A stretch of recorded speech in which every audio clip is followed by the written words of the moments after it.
Hello, my name is Stacey Couch and my website is wildgratitude.com. Welcome back in this conversation about soul retrieval. During the course of this video, you might hear some rustling around and chomping and chewing, and that's my lovely dog, Diesel there. Yeah, he's making a little cameo today on film. Oh, it's too nice outside. I didn't want to lock him inside, so he gets to stay with me here. So if you have hear any sounds that are distracting, it's due to Diesel. We'll excuse him for the day. I have been lately receiving the same question about soul retrieval. And whenever I get a question over and over again, I take note. And then it gives me a reason to put it together in a piece of content that I think more than one person is going to want to know about. And this is primarily for people who have already had a soul retrieval. This is the kind of people that I've heard this question from.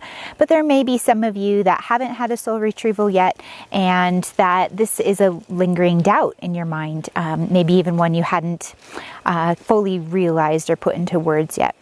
But there is this concern that what if when I have a soul retrieval, the soul parts don't want to stay?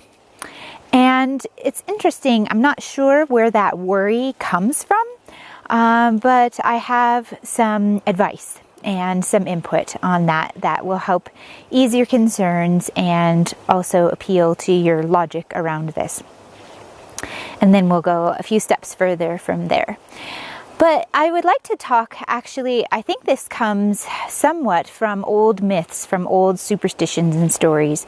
In shamanic traditions, there is this belief that I've encountered a number of times that if you talk about your spirit animal or your power animal, if you mention its name to somebody, that it will leave you.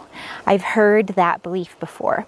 And so it kind of follows along the same lines that if we have a soul part that comes back and we talk about it, it might leave. Or there might be other things that we would do that we wouldn't necessarily know about the time, but the consequence might be the soul part leaving. So there's kind of this superstitious sense around these energetic parts that come back, both spirit animals and soul parts.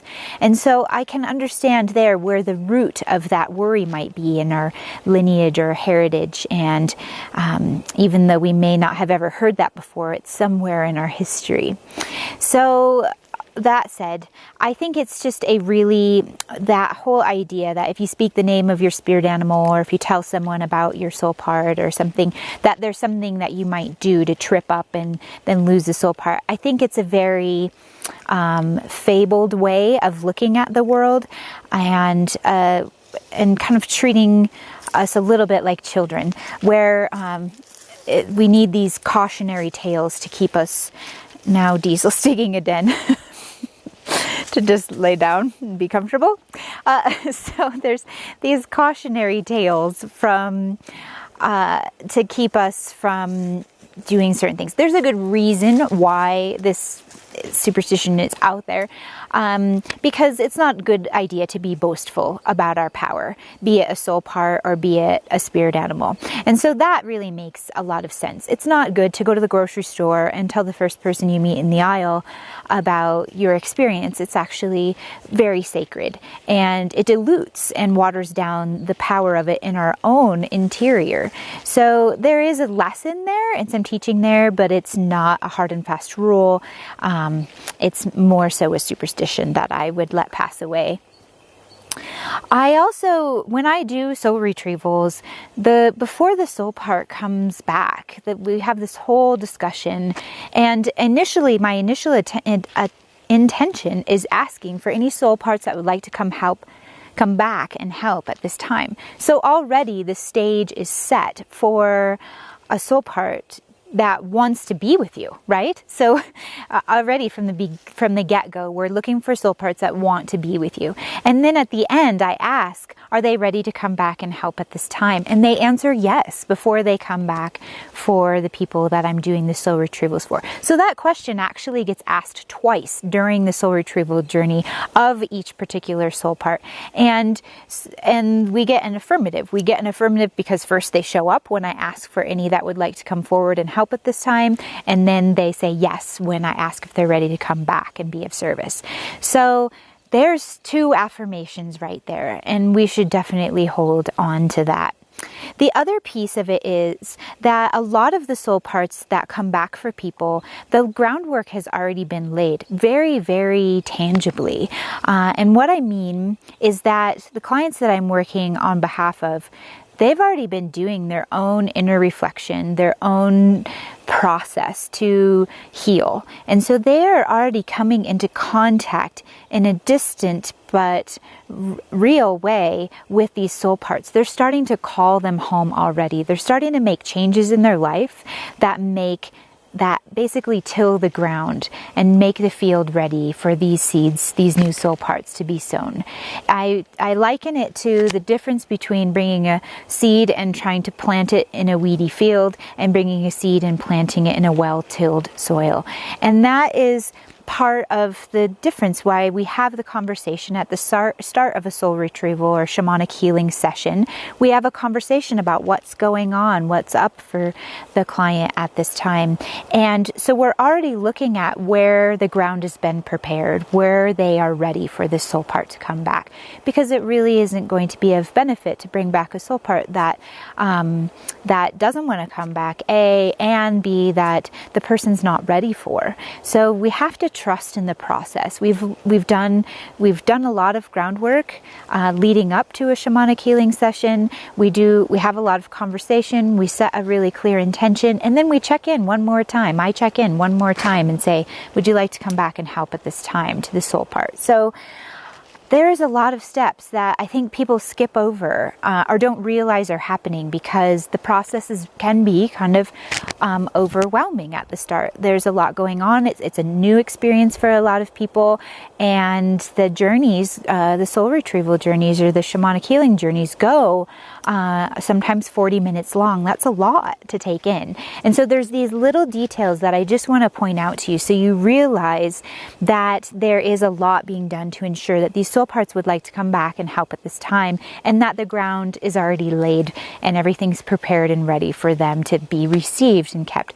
So yeah, you're really setting it up for success. We are really setting it up together for success. And I think it's worth taking a moment to stop, look, pause, and realize that that's what's happening. Okay, so all of that said, people want to know after they have a soul retrieval, they really value these soul parts. They really want to know what they can do to work with the soul part and to help nurture the seed, have the seed sprout and come forth from the field. I have 5 waves. I'm sure there's a lot more, but I'm going to start you out with 5 ways that you can initially work with the soul part. The first one I've already actually touched on, and that is to keep it close at first. Keep the story, keep the journey, keep the experience close at first. Don't go around boasting to the first person you run into about what happened, because it's like a flower that's unfurling. It starts as this tightly closed bud where all of the leaves are forming, all of the identity is still forming in there, and then it unfolds really, really slowly and beautifully. And that is very much what the awakening looks like after a soul retrieval, of the soul part coming into bloom within our being and full realization. And so in that beginning stage, we don't like to pick the buds and put them in the vase, especially if we pick them too early. They will sit tight in that vase. Sometimes if you get them at just the right ripeness, you can pick them as a bud and they'll bloom in the vase. But you have to be careful about that. And the timing is really important. And there's nothing wrong with waiting until the flower starts to bloom to pick it and put it out on display, right? There's a penalty to starting early in that the bud may not unfurl all the way, or cutting the flower early. But if you wait a little past when the bud starts to open, then you know that you'll have the full blossom taking place. So Yeah, so that's the first one. And then the second is a really big one. I talk with a lot of people about this is having a representation of the gift that's the soul part is bringing back for you. So sometimes you get the gift in words. The gift may be the ability to live peacefully as I move forward in life. The ability to trust in the process. It may be some wording as simple as that. And so what you can do is actually write that wording down, maybe on a pretty piece of paper with some lovely pens, and decorate it. Put it up in the mirror in your bathroom. Put it on your desk at work. Wherever you can put it so you can see it and revisit it over and over again. Other times the gift comes back as an image or what looks like an object in the journey. And what you can do is either find a picture, take a picture or find a picture and print that picture out and put it on your mirror, on your desk, on your altar if you have one, or next to your bedside. Use it as your bookmark. Something somewhere where you're going to see it very often, and it's going to be in your field of experience and bring the soul part back into your mind. Another thing is a talisman. So sometimes what comes back, the soul part comes back, it's maybe looks, when it brings the gift it's bringing back, may be a multifaceted gem. So you may find a representation of that at your local mineral store, or there's any number of things, but if you can either find on hand or create a piece of art around it, but some visual representation if it doesn't come back necessarily in words. The other thing is that I find a lot of times is that some impulse comes through the gift of that soul part and beckons us to buy maybe a new piece of clothing, or maybe a new necklace or bracelet. So there's all of these kind of little promptings that can come through the soul part. And this isn't about acquiring things, but it's about having concrete world representation. So you might even go to your used bookstore and trade books in, and then get a book out that really seems to speak to that soul part and the gift the soul part came back. You might be compelled to watch a particular movie. So follow those little small impulses to really nurture that idea of having a representation of the soul part in your everyday. Okay, that's 2. The third one is to write the soul part a letter. That's a really nice thing to do. And you can do that, and or now Diesel's bringing us a really big stick over. I was going to grab it and show it to you. He likes to drag trees around. Okay, so you can do the reverse of that. You can actually write a, this is what Diesel likes to do in his spare time. This is his job. He chops up pieces of wood. Okay, we do give him bones. He has lots of treats. He's not a deprived dog. Okay, so you can write him or her a letter, or you can do the inverse and channel the soul part. Write a letter to yourself from that soul part. That is a really beautiful thing to do as well. Okay, that's 3. Number 4, watch for synchronicities in your life. Once these soul parts come back, we have the opportunity to see them acting, and that new energy acting in our world. And we get little signs, really subtle signs. We may even have interior signs with new revelations or new understandings that we didn't have before. Keep track of those, write those down, honor those, because that's important. We need this proof that the soul part is back and with us and staying. And if you feel a desperate need for that proof, when you get the little inklings of it, don't dismiss it. Be sure to write it down. Be sure to catalog it. Be sure to keep track of those things, because that will quiet the